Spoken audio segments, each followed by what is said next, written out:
pour dire bonne fête à tous les enseignants, bonne fête à tous les travailleurs du monde entier, particulièrement les travailleurs et les enseignants de la République démocratique du Congo. Je suis avec Maman Marie-Josée Bounsana pour la suite de notre émission. Bonjour maman, bonne fête. Oui, merci Bibiche, merci. Je souhaite, parce que c'est déjà passé, il y a eu une journée pour les enseignants, journée de l'enseignement et journée des travailleurs également. Malheureusement, des personnes qui sont mal payées, des personnes qui ne sont vraiment pas considérées, mais je leur souhaite quand même bonne fête, journée de l'enseignement, bonne fête, journée des travailleurs. C'était hier le 1er mai. Donc, bonne fête à tous les travailleurs du Congo, à tous ceux qui nous suivent, aux travailleurs également de CCTV, à tout le monde, même à ceux qui vendent au marché aussi, ce sont des travailleurs. Aux mamans maraîchères, mamans vendeuses, ce sont des travailleurs. Donc, bonne fête à vous et bonne fête aussi à nos enseignants, malgré leurs conditions qui n'est pas bonne, mais nous sommes tous en confinement et nous leur souhaitons aussi bonne fête. Mieux vaut tard que jamais. Très bien, mais Maman Bounsana, je vous demande, est-ce que le travailleur de la République du Congo est bien rémunéré? C'est vrai, nous souhaitons bonne fête, hein? C'est bien de souhaiter, mais au fond du travailleur là, est-ce qu'il est satisfait? Ben, moi je crois, quand on dit la fête, les gens qui fêtent, les gens on fête quand on a à manger, on fête quand on a des moyens. Moi je ne crois pas que nos enseignants, je dirais heureusement, malheureusement il y a confinement, parce que s'il n'y avait pas confinement, est-ce que réellement les enseignants allaient fêter ce jour-là où c'était leur anniversaire, et c'était l'anniversaire de la journée de l'enseignement? Moi je ne pense pas. Moi, je crois qu'il faudrait quand même que les autorités s'y penchent, parce que les conditions dans lesquelles nos enseignants vivent, ce ne sont vraiment pas des conditions dignes de ce nom des enseignants. Donc, on doit quand même, les enseignants doivent être des personnes mieux payées. Parce qu'ailleurs, ce sont des personnes qui sont mieux payées même plus que les députés, les enseignants. Parce que les enseignants, ce sont des personnes qui transmettent la connaissance. Donc, ce sont des personnes qu'on doit vraiment considérer et qu'on doit bien rémunérer pour les encourager. Mais moi, je leur souhaite seulement bonne fête. On va revenir sur ces points de l'enseignement au cours de notre mission. Maman Bounsana, plus de 580 cas de Covid-19 en République démocratique du Congo, près de 65 guéris et près de 31 décès. Maman Bounsana va nous rappeler le geste barrière. Oui, merci Mimiche. Je félicite l'équipe de la riposte parce que c'est une équipe qui travaille dans des conditions très difficiles, mais quand même nos médecins, nos professeurs sont en train de faire un grand effort pour pouvoir, pour qu'on arrive à éradiquer cette pandémie. Donc, je les encourage et je félicitations à tous les médecins congolais, aux infirmiers, tout le corps médical, je les félicite. Et il faut aussi que les autorités vraiment prennent, parce que nous ne sentons pas cette prise en charge au niveau de nos autorités, surtout le ministère de la Santé. C'est votre constant? Oui, là c'est mon constant parce que on a appris qu'il y avait, il y a d'autres qui n'étaient pas payés, il y a d'autres qui n'étaient pas, même la prime c'était difficile. C'est pour cela que nous demandons aux autorités, au ministre de la Santé, de s'y pencher parce que ça serait un encouragement, sinon ils vont se décourager des personnes. C'est vraiment un sacrifice ce qu'ils sont en train de faire. Ils se sacrifient eux-mêmes, ils ne tiennent pas compte de leur santé, mais ils sont là pour secourir les malades, pour s'occuper des malades. Donc ce sont des personnes quand même qui devraient être bien rémunérées et bien primées aussi pendant cette période. Et moi, je dirais pour la population, tu sais, hier, ça m'a intrigué quand je circule en quittant de chez moi à Limité pour venir ici, je vois des personnes comme s'il n'y avait rien, des personnes qui ne respectent pas les mesures barrières, des personnes qui sont là en groupe et sans masque, donc ils sont là, ils vont qu'à leurs occupations comme s'il n'y avait pas la pandémie. Mais nous ne cessons de sensibiliser, nous ne cessons de leur rappeler, leur dire réellement que la maladie est là, parce que tu n'es pas atteint, il ne faut pas croire qu'il n'y a pas de maladie. La maladie est bel et bien en République démocratique du Congo. On a connu des personnes qui étaient avec nous, qui ne sont plus, surtout au début là, où on ne savait quoi faire. Il y a beaucoup de morts que nous avons déplorées. Les amis, les membres des familles, c'est que cette maladie est là. Donc nous devons respecter les mesures barrières. Il faut vraiment là je dois parler en lingala pour être batunyo sobayo kangai. Nous devons respecter ces mesures barrières. Malade oyo ezali ya lokuta te. Malade oyo ezali kaka ya bato ya misolo te. Ezali kaka pona bato bazali na gombe te. Soki lelo toza kobika ezali kaka mawa na nzambe na ngolu na nzambe. Mais nzambe aza na part na ye. Biso moko pe ba population, il faut tout ça la pe par na biso. Voilà. Balobi te parce que nzambe alobi soki omeli poison et ko sali le côté que yo moko kamata poison omela. Soki yo moko kamati poison omeli et ko sala yo eloko kokufa. Mais soki peut-être batieli yo ango sanki oyeba nde bongo nzambe akobatela yo. Ezali ndenge moko pe na maladie oyo. Tangu toyeba ki yango te nzambe azobatela biso na ngolu na ye na mawa na ye. Lelo ke bazali ko sensibiliser biso. Bazali ko yebisa biso ke malade ezali. Malade wana tolobi te ke bato nyonso bakozwa yango bakokufa te. Bato nyonso bakozwa yango bakokufa te po ezali pe na bato oyo baminganga na biso toza kobetela bango maboko basali eke bato ebele tokomi na motuya ya bato ebele oyo babiki ba oyo bakufi batikali moke. Mais eloko ezali pasi nini ezaloko bika ezaloko kufa na yango le fait kako koma maladie moyen osala misala na yo ekozala te yango malamu moyen pe osunga libota na yo ekozala te surtout soki ozali yo nde responsable yo nde olesaka bango yango wana topekisi batu te bakende kovake na bakoteka na bango na banini mais il faut ko respecter ba mesures barrières. Zala yo na moninga botiki distance ya 1 mètre. So ibo solo li bokoyoka na kaka. Lata masque na yo parce que mutu azali en face na yo. Yepe awuti na ndaku na ye batu ya kutana kina bango yo yebite. Maladi wana ezali lokola moyibi elakisaka te. Okoyeba te nani aza nango. Omona mutu azotambola me asi abandi yango. Ta mususu asaka ta mususu pe asala amona ka ba complication moya loba ezate boti to kende kokoma kana ba 14 jours wana po ba manifestation esala mane ba minganga balobi ekozala si a contaminer bato boni. Pona biso moko komi kebisa, pona bolamu na biso, pona bolamu ya mabota na biso, pona bolamu ya baye bazali nzinga na biso, tobosa na kate kosukola ka maboko tango nyonso ovandi wana bino ba papa changeur de monnaie surtout bino muke osimbi mbongo sukola maboko yo pe mama oza koteka oteki olivre zonga sukola maboko.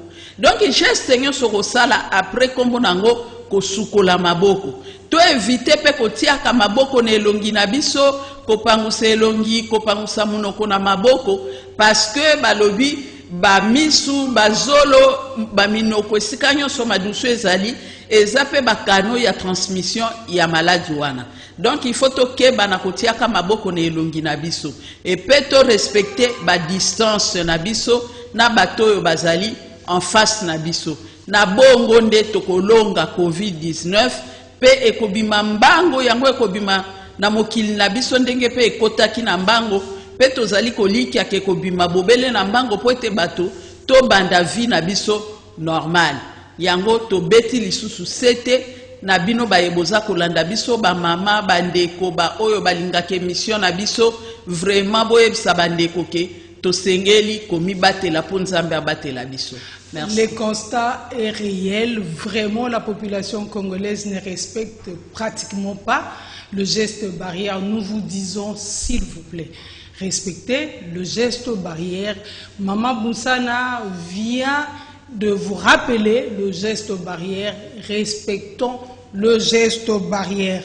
La loi est dire, mais c'est la loi, Maman Bounsana. Oui, c'est la loi, surtout que c'est pour notre santé. Voilà, masque est obligatoire. Oui. Félicitations à vous. Masque, moi oui. aussi j'en ai. Oui, moi je sors toujours, moi je sors toujours avec mon masque. C'est obligatoire. Je sors avec ma solution hydroalcoolique. Et quand il y a l'eau, je lave toujours mes mains. Comme ici chez vous, il y a de l'eau. Voilà. Mais avant d'entrer ici, je me suis lavé les mains. Donc je respecte. 5 000 pour amende pour les gens qui ne respectent pas la loi. On a dit que c'est obligatoire. Comment vous analysez cette situation? Non, mais moi là je dirais aussi au gouverneur de la ville aussi. Lui, c'est un fils du pays, c'est un Quinois, il connaît les conditions de vie des Quinoises et Quinoises. Là, c'est quand même, c'est méchant.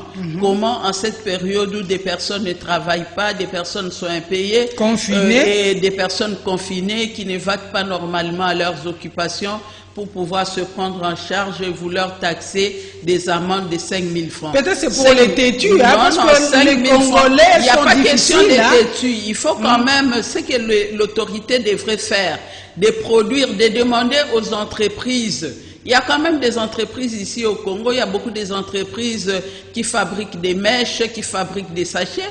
On devrait dire à ces entreprises-là de nous fabriquer des masques.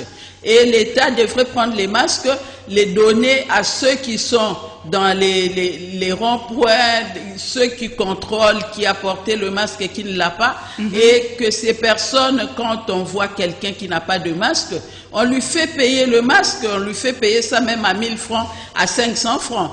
Donc là, c'est vraiment aider la population. Mais demander à quelqu'un de vous payer 5 000 francs, peut-être qu'il n'en a pas.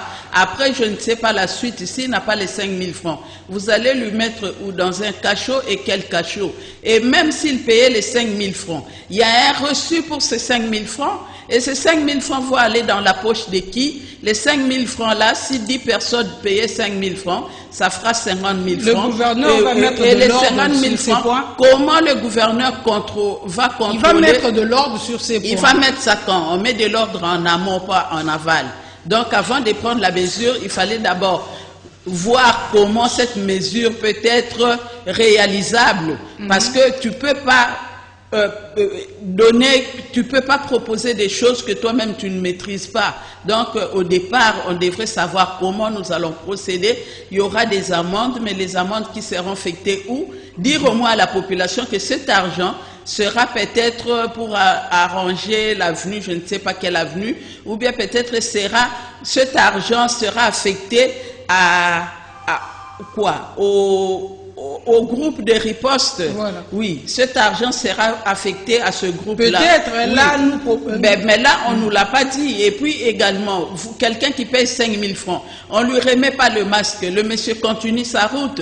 Il va aller, s'il est malade, il va continuer à contaminer les gens. C'est que vous n'aviez pas résolu un problème. Pour résoudre ce problème-là, il fallait mettre des masques et imposer aux personnes qui n'ont pas de masques d'acheter le masque à un prix dérisoire, à un prix que toute personne pourra acheter. Donc on vend les masques, l'État, au lieu de dire que non, il y a une amende. Une amende par rapport à quoi? La personne qui n'a rien à manger, il se cherche. Il n'a même pas 2000 francs pour acheter du lait. Il sort très tôt le matin pour se chercher, pour voir comment il peut trouver même 1000 francs, 2000 francs pour se nourrir ou soit nourrir sa famille, et vous lui imposez une amende que nous ne savons pas, oui, qui va aller dans quelle caisse, et il n'y a même pas de reçu. Quand tu payes les 5 000 francs, on ne te donne pas un reçu. Donc l'argent peut être aussi, la personne qui a perçu l'argent peut aussi détourner. Et je ne sais pas, donc... il y aura de la clarté sur ces points. Je demande au gouverneur un peu... Oui, je demande au gouverneur de revoir un peu cette mesure, parce que cette mesure ne va ni aider l'hôtel des villes, moins encore l'équipe de riposte. Surtout quelle population? Oui, et surtout la population. Donc c'est vraiment une mesure impopulaire. Une mesure impopulaire. Passons en justice à présent. Vital Kamerhe, il est toujours en prison. Il va comparaître, c'est 11 mai. Qu'est-ce que vous pensez de cette justice? Est-ce que c'est indépendante ou c'est une justice inféodée? Est-ce qu'il y aura vraiment des résultats que nous attendons pour ces 11 mai, Madame Bounsana? Merci, Mimiche. Moi, je l'ai toujours dit, je le répète, je l'ai toujours répété dans nos émissions, quand il s'agit de la justice, parce que ce n'est pas moi qui le dis, c'est la parole de Dieu, c'est la Bible qui le dit. Je ne sais pas, dans le Coran, on dit quoi, mais moi je crois aussi, comme ce sont des valeurs, même dans le Coran, il y a quelque chose qui se dit en rapport à la justice. C'est la justice qui élève une nation. Ce n'est pas l'argent, ce ne sont pas des buildings, ce n'est pas tout ce que nous faisons là, des disputes. Cela ne va nous amener nulle part. Seulement la justice qui va élever cette nation. Et quand la justice est réellement juste, équitable, nous allons voir comment notre pays va décoller. Et moi, je félicite les magistrats, je félicite le procureur, malgré des intimidations et malgré l'ingérence des autres, mais ils ont tenu bon et maintenant ils ont annoncé la date du procès le 11. C'est bien, il faut qu'il y ait un procès aussi pour que la personne inculpée puisse prouver, puisse avoir ses moyens de défense aussi, parce que lui il plaide pour non coupable. Donc il doit quand même... savoir, oui, ça doit être, moi je préfère que ça soit un procès... indépendant. Un procès pas non clos, un procès où tout le monde aura accès et nous allons le suivre, un procès médiatisé pour qu'on sache un peu qui a fait quoi dans ce procès, parce que dans ce procès, il y a à boire et à manger, mais nous félicitons nos magistrats, c'est quand même un pas, donc on devrait quand même commencer quelque part. Mais nous déplorons aussi les actes que d'autres magistrats et avocats posent aussi dans nos cités, surtout en ce qui concerne les conflits parcellaires. Je demande aux magistrats de ne pas seulement se pencher aux questions des détournements. Il y a même des détournements qui se font quand on détourne la parcelle familiale, quand on détourne, il y a des procès, des procès parcellaires qui n'aboutissent pas, et il y a d'autres familles aussi qui ont des problèmes, parce que quand les familles se concertent, ils se conviennent que telle parcelle, nous ne pouvons pas le vendre aujourd'hui, nous allons le vendre peut-être demain, mais à condition que tout le monde soit là, et ils prennent les documents, ils remettent à un officier, soit de l'état civil, soit à un avocat pour garder les documents, et ils signent des papiers pour dire à la personne qui détient les documents que vous ne pouvez pas remettre les documents à une partie, il faut que tout le monde soit là pour que nous puissions prendre les documents et vendre ensemble la parcelle. Mais qu'est-ce qui s'est fait? Il y a la corruption, l'autre partie qui est trop malin, qui passe, qui va corrompre l'avocat ou le juge ou la personne qui détient les documents. Il récupère les documents et il vend la parcelle à l'insu de l'autre partie. Ça, c'est vraiment illégal, hein, Maman Bounsana. Là, ce sont des choses qui se sont produites à la 3e rue dans la commune de Limete.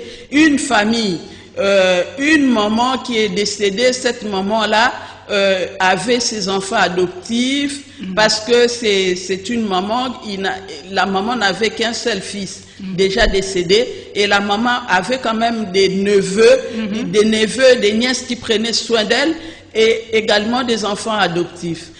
Mais les enfants de son fils là, les enfants qui n'ont même pas de qualité parce que la parcelle, c'est pas la parcelle à leur père, c'est la parcelle à la maman. Et la maman était encore vivante. La maman est décédée. La maman est décédée, ces enfants-là ne figurent même pas dans le testament de cette maman. Mais ils se sont convenus, pour qu'il n'y ait pas conflit en famille, ils se sont convenus avec leurs oncles que la parcelle, nous allons le vendre ensemble pour que chacun puisse récupérer ses droits. Et à la grande surprise, les documents remis à un avocat, à la grande surprise, on apprend que la parcelle est vendue. Déjà vendu. Oui, que ces enfants, quelle justice? Oui, là, ce sont les enfants qui sont passés vers cet avocat, récupérer les documents et après ils ont vendu la parcelle. Maintenant, vous voyez un peu un conflit parcellaire encore de plus, pendant qu'il y a d'autres conflits qu'on n'arrive pas à résoudre. Maintenant, il y a un conflit parcellaire et la famille, maintenant, ils auront des problèmes. La famille qui était unie, maintenant, la famille va être divisée à cause des avocats, à cause des magistrats véreux qui ne font pas bien leur travail. Donc nous demandons vraiment aux procureurs, nous demandons aux magistrats de vraiment respecter le droit, de ne dire que le droit et ce genre de magistrats, ce genre d'avocats doivent être sanctionnés et il faut que ces gens-là on puisse les démettre de leurs fonctions parce que ce sont des margoulins, ce sont eux qui ne respectent pas la loi parce que ce sont des hommes de loi, mais eux-mêmes ne respectent pas la loi et ils sont en train de discréditer ce que les autres magistrats font.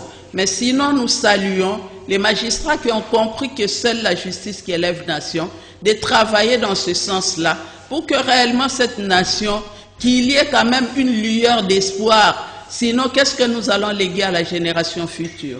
Je vous dis félicitations, Mama Bountsana, il faut dénoncer des choses pareilles. Oui, nous devons dénoncer parce que c'est notre devoir. Quand nous voyons des choses, même si ce sont des choses qui ne nous concernent pas, comme ce sont des choses qui passent autour de nous, nous devons dénoncer parce que si on ne dénonce pas, comment les procureurs, comment les autres sauront qu'il y a tel méfait, il y a tel méfait et que les autres magistrats, les autres avocats ne sont là que pour détruire ce que les autres sont en train de construire. Et nous souhaitons vraiment que le procès de M. Vital Kamerhe soit vraiment un procès équitable et qu'on puisse respecter les normes parce que le peuple congolais attend. Quand on parle du détournement, ce n'est pas l'argent d'une personne, ce n'est pas l'argent de la présidence qu'on a détourné, mais c'est l'argent du Congolais. Oui, donc le Congolais veut savoir comment cet argent a été distribué, géré. Donc nous devons savoir qui a fait quoi et nous attendons la suite, mais nous voulons quand même un procès équitable et que la justice soit faite et que les politiques ne puissent pas s'ingérer à donner des injonctions. Nous voulons vraiment que la justice nous démontre son indépendance.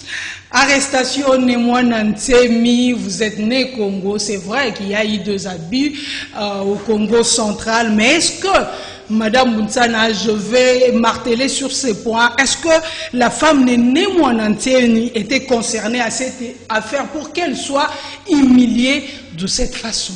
Maman Bountsana, en tant que femme. Oui, moi vraiment c'est déplorable.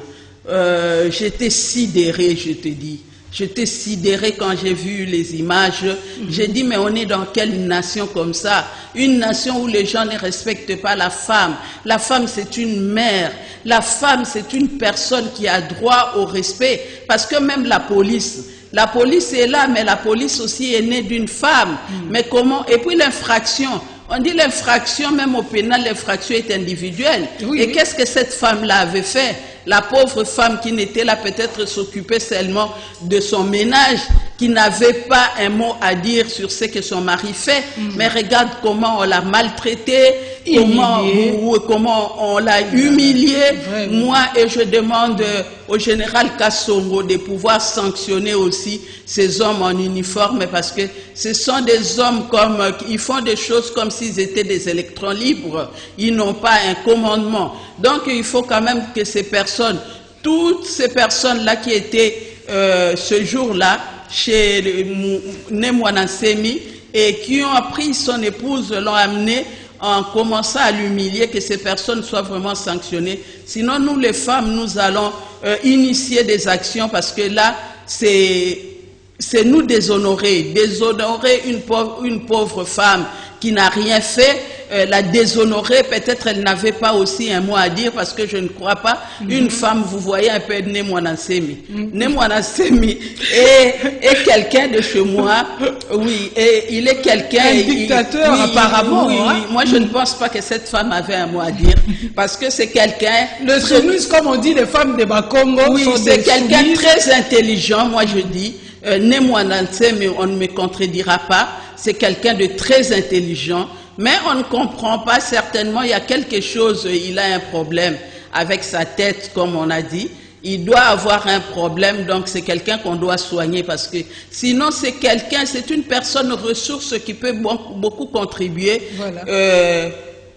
dans notre nation, qui peut beaucoup apporter. Mais moi je crois qu'il a un problème il a un problème avec sa santé, donc on doit vraiment le soigner. Inutile de l'amener en prison. C'est quelqu'un, on doit d'abord lui remettre tout ce qu'on a détruit, parce que avant on avait détruit sa maison et maintenant encore on a détruit. On a vu comment les policiers volaient même les sacs de manioc, ces chaises, partaient avec, ils n'ont même pas peur de et même le matelas. Alors moi je me demande, le général Kassongo, si lui-même n'était pas sur place, mais il y avait quand même un colonel, il y avait quand même un commandement pour ces personnes-là qui étaient parties prendre Nemwanansemi. On critique, mais la suite c'est comment? Donc moi je crois on doit rétablir Nemwanansemi dans ses droits. C'est quand même un fils du pays, c'est quelqu'un intelligent. Nemwanansemi n'est pas n'importe qui, c'est seulement peut-être il a un problème avec sa tête, donc on doit un problème psychiatrique, donc le psychiatre doit s'occuper de lui. Et aussi il a mis son intelligence, parce que nous étant des Congo, moi je le soutiens pas dans ce qu'il faisait, je ne l'ai jamais soutenu dans ça. J'ai dit, même au début j'ai dit mais sa place n'est pas dans la société, parce que il est en train de faire tuer les gens comme ça, et il fait des choses, on ne peut pas revendiquer ses droits avec la violence. Mais après, j'ai compris que non, notre frère est réellement malade, on doit le soigner, et puis on doit lui remettre son argent, on doit aussi arranger sa maison. L'État ne manque pas de l'argent. Quand nous apprenons des personnes qui détournent les millions, moi-même, quand Mobutu était là, vraiment, il y avait des personnes qui détournaient de l'argent, mais j'ai jamais appris, je ne sais pas, peut-être parce que j'étais encore jeune, mais j'ai jamais entendu des millions comme maintenant on l'entend. On entend des millions, 150 millions, on entend des millions. Vraiment là, c'est qu'il y a beaucoup d'argent. Donc on pouvait remettre à Nemwanansemi peut-être 20 000. Même un 200 000, même c'est même pas même 1 million, parce qu'on dit la dette de 13 millions quelque chose. Oui. C'est depuis 2008.